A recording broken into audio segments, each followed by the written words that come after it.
Bukas, magsisimula ng dumalaw ang mga kapuso natin sa sementeryo. Kumpletuhin natin ang Undas Essentials Go dito sa Undas Serye! Isama na sa Undas Checklist ang mga pambaon na kakanin. Siyempre, hindi mawawala yan tuwing Undas, yung mga baon na yan. Ang sarap kasi pagsaluhan yan. Pero ito bibita natin ha, masarap na hassle-free pakainin. Kaya, Chef JR, anong klaseng mga kakanin ba yan? Feeling ko. Ay, kanina meron sapin-sapin doon sa ano. Malaki Bilao. yan. Dami. A blessed morning, Ma'am Lynn, Brother Carlo, at sa mga kasama natin dyan. Anong klaseng kakanin? Ang sagot ko sa inyo, maraming klase. Isang ruweda yung bitbit ko ngayon, tawag nila dito sa isang malaking bilao na to. Pasok na pasok doon sa mga bibisita nga sa kanilang mga mahal sa buhay. This coming Undas at ilang araw na lang yan mga kapuso. And I'm sure sa iba sa inyo yun nga, nagko-kompleto ng sinasabi nila dyan sa studio na checklist. So yung ruweda natin, 8-in-1 goodness mga kapuso. Kita nyo naman, iba't ibang klaseng kakanin yan.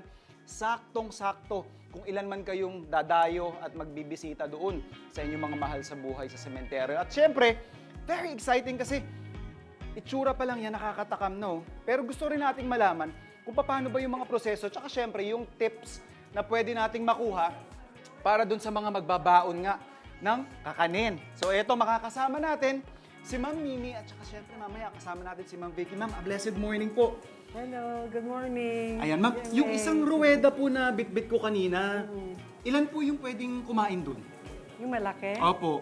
Mga 160 kasi ang laman nun. 160 pieces, ha? Siguro Okay. sa kakain kung tatlo-tatlo. Depende na lang po, pero Depende definitely at least 10 people po 10 people. pwedeng mapakain niya ng talagang sulit na sulit, no? Na sulit kahit ilan. Ayun, tapos ma'am, tanong ko lang din po, yung ganyan po bang kakanin, ano po yung shelf life niyan? Oo, yan. Ano pong, gaano po katagal itong pwedeng i-store?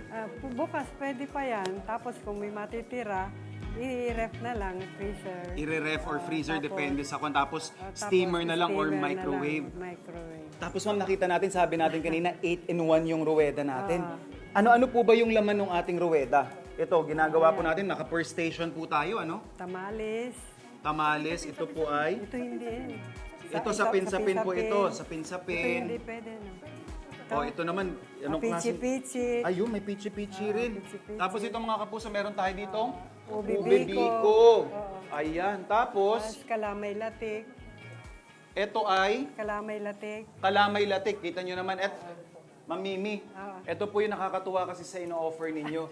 Ultimo yung lagayan. Ayan, mga kapuso, by hand po ito. Walang machine na ginagamit. Individually wrapped. So kahit hindi po sa sementeryo, pwede nilang i-serve to kahit saan. So ito yung ating kalamay latik.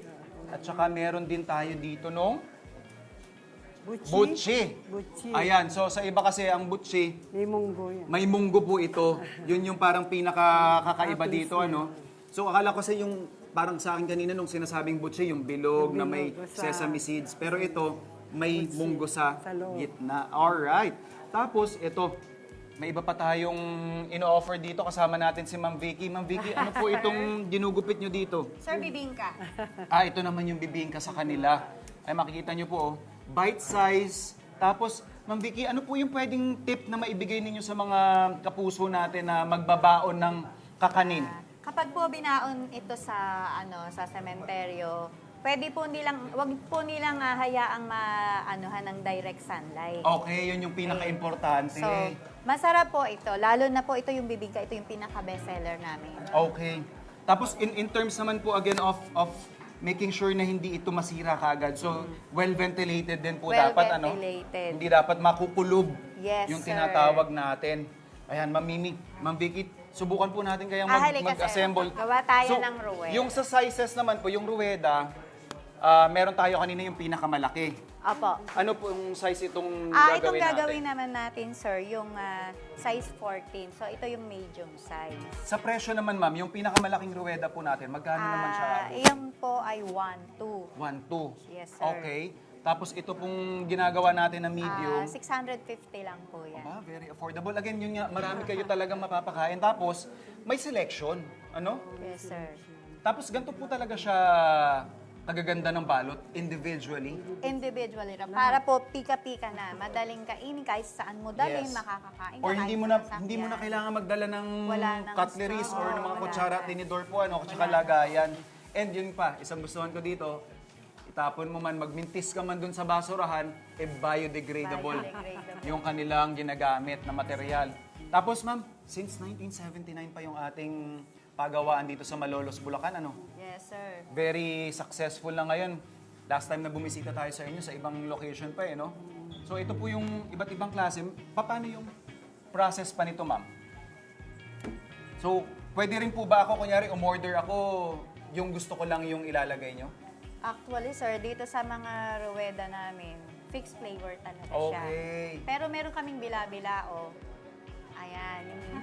Ito po, first time ko makatikim ng kakanin na savory. Kasi po yung tamalis nila dito is Tamalis. giniling na bigas, may paminta, may bawang, May gata ng May gata. niyog, sibuyas. tapos may alat. Paminta. Ayan, no? Ang sarap nito. I mean, masarap lahat, Pero dahil siya yung pinakakakaiba na natikman ko ngayon, winner na winner. Ayan, maraming salamat po. Thank you po, Ma'am Chef. Vicky, Ma'am Mimi, Food Explorers, kung wala pa kayong dadalhin, eto, pasok na pasok. At syempre, bibigyan namin kayo ng marami pang food finds sa pagbabalik ng Unang Hirit.